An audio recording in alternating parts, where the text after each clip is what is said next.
मोदी के पास अमित शाह हैं, पर योगी के पास कौन है? शाह ने 4 चेहरों को किया सपोर्ट, पर कोई नहीं बन सका योगी का चाणक्य। क्या योगी को अब नहीं रही मोदी की जरूरत? 6 सालों में ऐसी बदली यूपी की सियासत, गुजरात मॉडल हुआ पीछे। बीजेपी के भीतर योगी की तरक्की से कौन जल रहा है? क्या 2024 चुनाव से पहले यूपी में होगा कोई बड़ा खेल?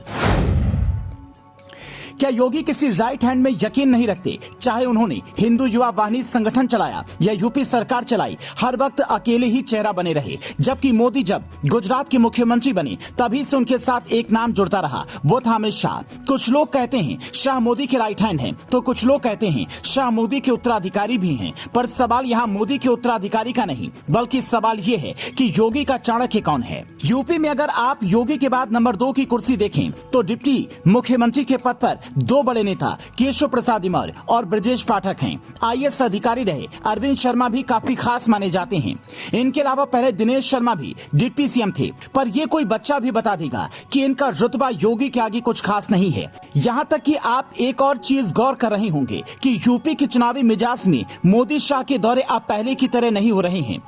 अमित शाह हैदराबाद में निकाय चुनाव के लिए प्रचार में जाते हैं, लेकिन बगल में यूपी नहीं जा पाते। निकाय चुनाव में अकेले सीएम योगी ने मोर्चा संभाल रखा है। बीजेपी के कई बड़े नेता नाराज भी हैं। मोदी शाह की जोड़ी इन दिनों कर्नाटक चुनाव में व्यस्त है, पर यूपी में जाना कोई बड़ी बात नहीं थी। ऐसे में सवाल ये उठता है, क्या योगी को मोदी की जरूरत नहीं रही?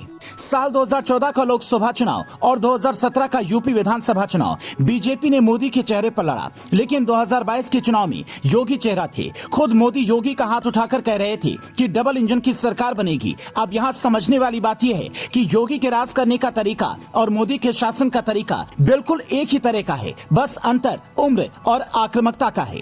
साल 2001 में जब मोदी गुजरात के मुख्यमंत्री बने तब उनकी उम्र थी 51 साल। योगी जब 2017 में सीएम बने तब उनकी उम्र थी 45। अब अगर लोकप्रियता के हिसाब से देखें तो योगी मोदी से 6 साल आगे चल रहे हैं। ज्यादातर लोग मोदी के बाद योगी को पीएम देखना चाहते हैं। जिस हिसाब से यूपी में कानून व्यवस्था सुधरी है और निवेश बढ़ा है, वो गुजरात मॉडल की याद दिलाता है, लेकिन उससे कहीं आगे भी।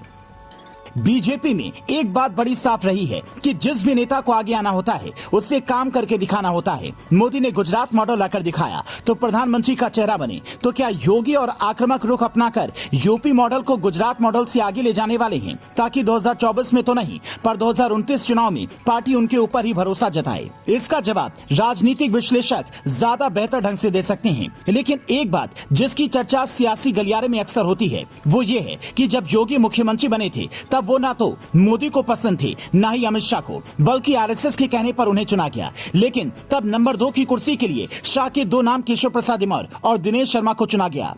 उसके बाद दूसरी बार सीएम बने तो ब्रजेश पाठक और केशव प्रसाद इमर फिर से चुने गए। लेकिन योगी के आगे इनका कद वैसा नहीं दिखता। वरिष्ठ पत्रकार शरद प्रधान के हवाले से बीबीसी लिखता है कि योगी जिस हिसाब से यूपी चला रहे हैं, अमित शाह को रास नहीं आ रहा है। 2024 चुनाव में बड़ा खेला हो सकता है। तो क्या योगी जैसे लोकप्रिय नेता के खिलाफ कोई माहौल बन रहा है या सिर्फ एक अनुमान है? आप इन कयासों पर क्या कहेंगे? कॉमेंट में बता सकते हैं। Bureau report, news flash.